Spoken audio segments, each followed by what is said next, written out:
你有冇試過去深圳食幾十蚊嘅無骨豬肉，以為自己揀到便宜，點知隨時變咗人哋眼中嘅大水魚？今日我就同大家拆解下呢個平價燒肉背後嘅驚人內幕。近呢一兩年，港人北上消費簡直就成咗一種生活日常，逢星期六日或者假期，口岸都擠滿晒人，大家上去無非係想放鬆下，同埋享受下內地高性價比嘅餐飲服務。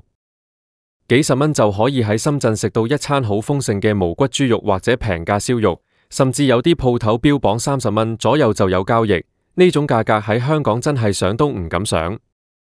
喺香港茶餐廳食個碟頭飯或者例牌叉燒飯，隨隨便便都要50、60蚊，所以好多人睇到深圳呢啲平到傻嘅價錢，第一時間嘅反應就係覺得太划算，甚至覺得係深圳嘅供應鏈厲害，可以將成本壓到咁低。但係大家有冇認真諗過，世界上真係有咁多平嘢俾你執咩？俗話都話平嘢冇好嘢，貴嘢有貴嘅道理。商家開鋪頭門做生意，點會做蝕本買賣？呢啲30蚊左右嘅平價無骨豬肉，到底係點樣做到呢個價格？背後到底隱藏咗啲咩嘢？我哋平時完全不知情嘅細節，今日我就要同大家講下呢個行業裏面嘅真實狀況，等大家以後上去消費嘅時候，唔會再盲目咁樣去做人哋嘅水魚。首先我哋要明白，一隻豬肉嘅成本結構到底係點樣嘅。喺正宗嘅屠宰同埋零售市場入面，優質嘅豬肉，例如梅頭肉、五花腩或者排骨，價格永遠都係高企。呢啲部位之所以貴，係因為一隻豬身上嘅份量係有限，而且口感同質素都係最好嘅。咁樣問題就嚟啦，嗰啲30蚊一斤甚至幾十蚊就包含咗成個燒肉套餐嘅無骨豬肉，到底係用豬身上嘅邊個部位呢？其實喺飲食業或者肉類加工業入面，有好多部位係被稱為下欄嘢或者副產品。所謂嘅下欄嘢，並唔係話呢啲肉有毒或者唔食得，而係佢哋喺傳統市場入面嘅價值好低。例如係一啲修剪落嚟嘅邊角料、淋巴肉比例較高嘅部位，甚至係一啲冷凍咗好多年嘅儲備肉或者進口嘅廉價冷凍副產物。呢啲部位如果單獨拎出嚟喺傳統街市賣，基本上係冇乜人會買，或者只可以賣到好低嘅價格。但係如果將佢哋經過現代化工廠嘅加工、去骨、打包、切片，再加埋重口味嘅醃料包裝一下，立刻就可以搖身一變，成為餐桌上面看似好抵食嘅無骨豬肉。你可能仲會問，去咗骨嘅肉唔係應該人工成本更高咩？點解去埋骨仲可以賣得咁平？呢度就涉及到現代食品工業嘅自動化、去骨技術同埋肉類重組技術。喺大型嘅肉類加工廠入面，機械化嘅切割同埋去骨技術已經非常成熟，去骨過程嘅成本其實遠遠低過大家嘅想象。更重要嘅係，好多所謂嘅無骨豬肉根本就唔係一整塊完完整整嘅肉，而係利用肉類重組技術製作出嚟嘅。加工廠將各種各樣嘅廉價肉碎、邊角料加入卡拉膠、複合磷酸鹽同埋修飾澱粉等等嘅食品添加劑，然後放入模具入面壓製成型，再進行冷凍。咁樣出來嘅肉塊，去到餐廳之後，只需要切片機一砌，出來嘅每一片形狀都非常完美，而且完全冇骨頭。呢種重組肉嘅成本低到你難以置信，商家甚至可以將成本控制喺每斤幾蚊到10蚊左右。咁樣佢賣你30蚊，表面上睇落係平俾你，實際上佢嘅利潤率可能高過嗰啲賣優質正肉嘅高級餐廳。除咗肉質本身嘅來源問題之外，醃製同調味亦係呢類平價無骨豬肉背後嘅另一個大文章。好多人去深圳食燒肉，覺得啲無骨豬肉特別入味，特別鮮嫩，甚至有一種好濃郁嘅香氣。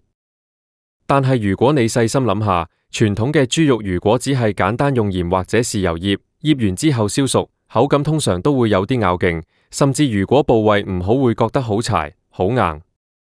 點解呢啲30蚊嘅無骨豬肉可以做到入口即化，嫩到完全唔需要咬？答案就在於大量嘅保水劑同埋嫩肉粉。喺加工過程入面，加入複合磷酸鹽可以大大增加肉類嘅吸水能力。一斤肉加咗水同保水劑之後，重量可以增加3成甚至5成以上。換句話講，你買返嚟嘅30蚊無骨豬肉，裡面有相當一部分嘅重量其實只係水同埋添加劑，再加上大量嘅保鮮劑、防腐劑同埋各式各樣嘅食用香精，例如咩特濃豬肉香精、煙燻香精等等，就可以完全掩蓋咗肉類本身嘅腥味或者冷凍太久嘅陳舊味道。你食落去覺得好香好嫩，但實際上你食緊嘅係一堆由現代化學同埋食品工程堆砌出嚟嘅風味產品，根本就食唔到原汁原味嘅優質肉質。講到呢度，我哋不得不提及港人北上消費嘅一種心理機制。好多香港人去到內地，往往會有一種物超所值嘅心理預期，覺得內地嘅物價就係應該咁平，所以看到平價嘅嘢就會降低警惕性。加上而家社交媒體上面有大量嘅網紅推介，拍啲影片講到幾十蚊就可以喺深圳食到飽，形容到好似去咗天堂咁樣。呢啲宣傳影片往往只會放大價格嘅優勢，但完全唔會同你分析背後嘅供應鏈真相。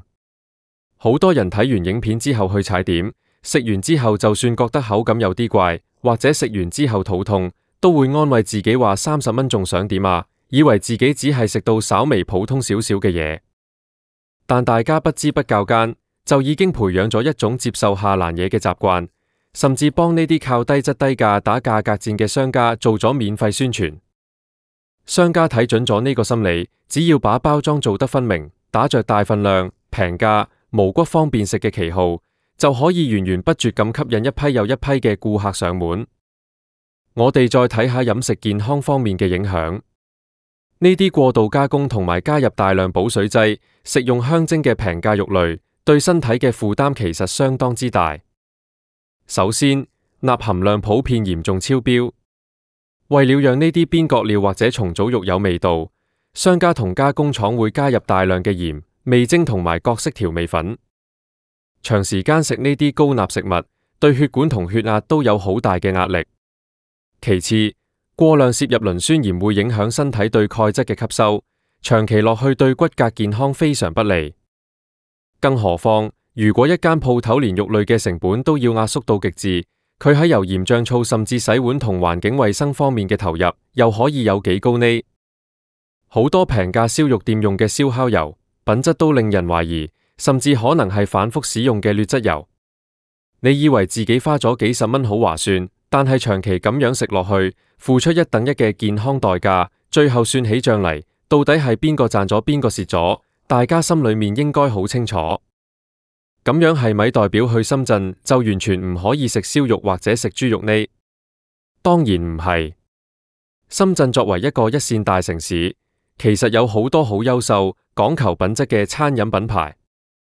問題嘅關鍵不在於深圳呢個地方，而在於平價背後嘅邏輯。只要你明白一個基本規律，高品質嘅新鮮肉類，從飼養、屠宰、冷鏈運輸到店面營運，每一個環節都需要實打實嘅成本。如果一個商家賣嘅價格遠遠低過正常嘅市場成本價，咁佢就必然要在原料上做手腳。你去一間中高檔，講明係用新鮮黑豬肉或者每日新鮮到店嘅燒肉店，雖然價格可能要100幾十甚至更高，但你食到嘅係真正嘅肉類養分，係安心同埋口感。反之，如果你只係追求極致嘅便宜，覺得30蚊食到一大盤無骨豬肉係自己賺咗，咁你其實就係自願進入咗商家為你設計嘅下欄嘢陷阱。我哋香港人講求嘅係精明消費，精明消費嘅核心係 CP 值，係講求性價比，而唔係單純嘅追求低價。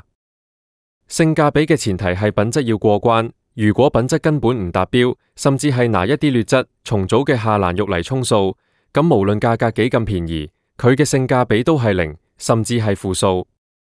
大家下次北上玩或者食嘢嘅時候，千祈唔好再盲目相信嗰啲幾十蚊嘅平價宣傳。睇到特別便宜嘅無骨豬肉或者平價肉類套餐，多留一個心眼，問下自己呢啲肉到底係邊度嚟嘅，問下自己點解佢可以做得到呢個價格。學會睇清食品背後嘅真相，揀一啲有信譽、敢於公開食材來源嘅餐廳，咁樣先至可以保障自己同家人嘅健康，亦都先至可以真真正正咁樣享受北上消費嘅樂趣，唔會再隨隨便便咁樣去幫人哋清下欄嘢，更加唔會再做人哋眼中嘅大水魚。